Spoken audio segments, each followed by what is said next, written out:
New Karachi में अगवान mafia sir चढ़कर बोलने लगा। क्राइम रिपोर्टर शाह अमान की खबर के मुताबिक न्यू कराची डीका मोड़ पर मेन रोड को ही कचरा कुंडी बना दिया गया। इंतजामिया की मिली भगत से पूरा रोड कचरे से भर दिया।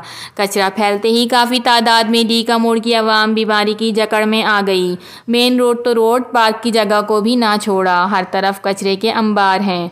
अगवान लोग बदमाश भी बने हुए हैं, जो शिकायत करता है उसको धमकी देने पहुँच जाते हैं। अवाम ने काफ़ी बार एहतिजाज किया, लेकिन सिंध हुकूमत और केएमसी माफिया के कान पर जूं तक ना रेंगी।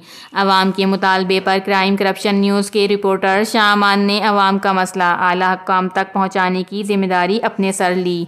अवाम का मुतालबा है मेन रोड से कचरा कुंडी ख़त्म की जाए। रिपोर्टर शाह अमान, CCN न्यूज़, कराची।